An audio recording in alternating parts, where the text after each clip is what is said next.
Assalamualaikum warahmatullahi wabarakatuh. Perkenalkan, saya Yunia Yuning Tias, mahasiswi Universitas Asia Yogyakarta semester 5. Di sini saya akan menjelaskan tentang donor ASI serta bayi tabung. Nah, pemberian ASI terhadap anak adalah kewajiban orang tua. Selain itu, juga termasuk bagian tanggung jawab dari orang tua terhadap anak agar tidak meninggalkan anak dalam keadaan lemah.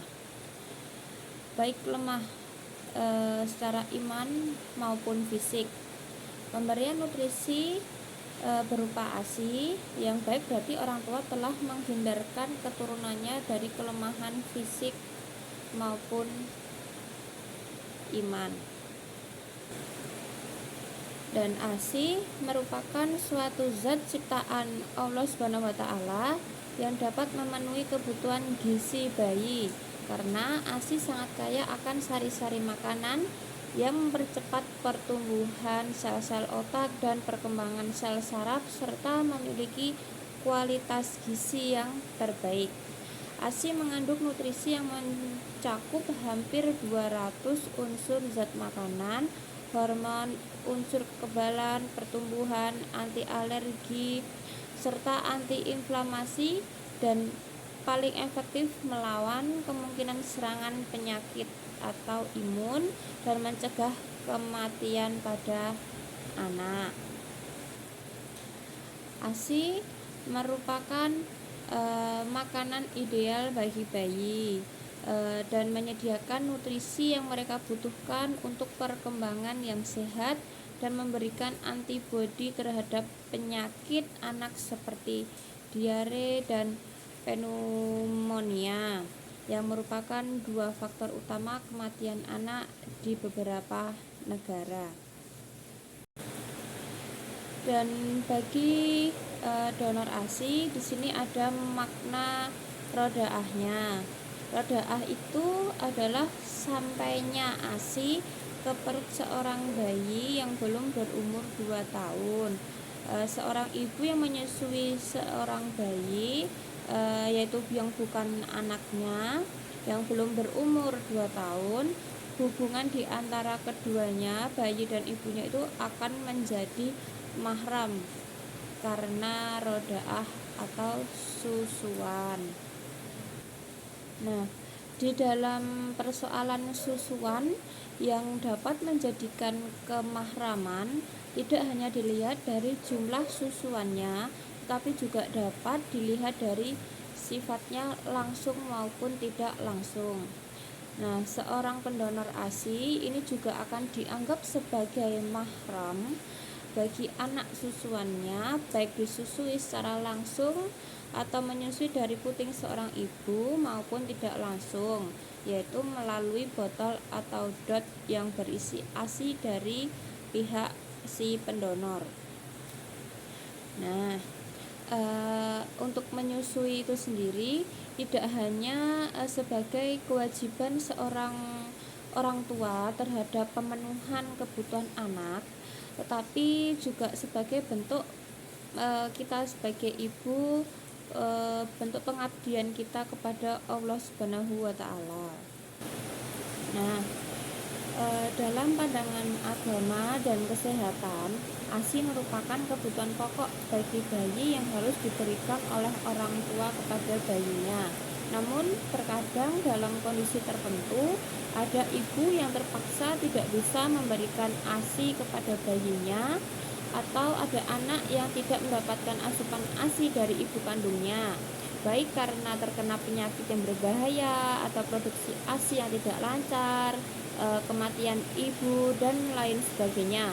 Termasuk juga bayi yang sejak kecil diadopsi oleh orang tua angkat karena suatu hal, dan terhadap kasus seperti itu perlu diberikan alternatif lain seperti menitipkan kepada ibu lain yang sedang menyusui atau donor ASI, atau disusukan langsung oleh ibu angkatnya atau ibu susuannya.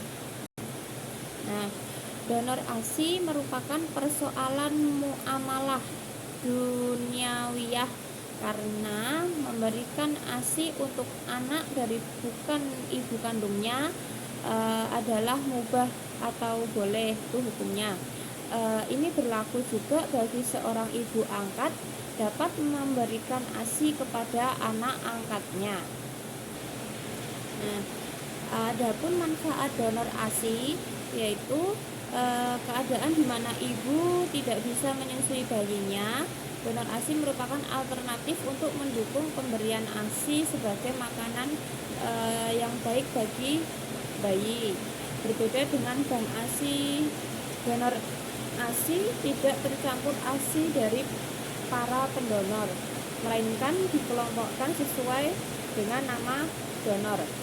Jadi dengan adanya donor ASI ini banyak ibu yang merasa dimudahkan. Umumnya ibu-ibu ini ingin anaknya mendapatkan ASI tapi tidak sempat memerah payudaranya sendiri sehingga lebih memilih memberikan ASI dari donor.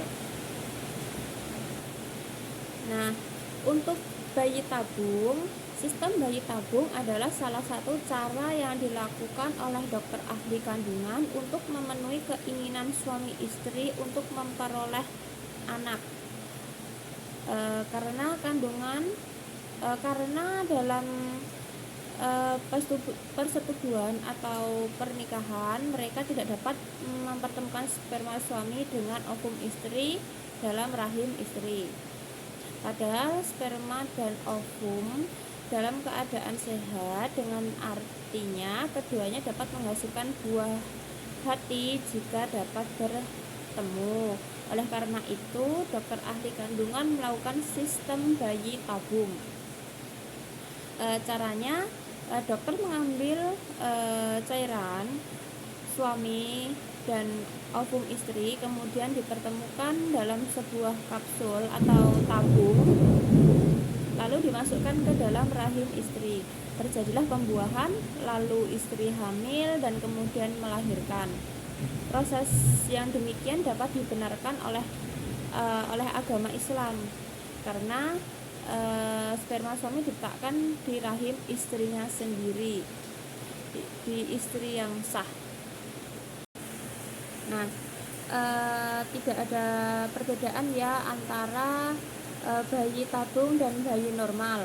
Perbedaannya itu hanya cara pembuahannya saja yang berbeda.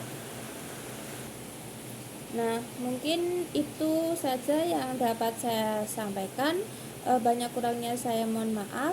Wassalamualaikum warahmatullahi wabarakatuh.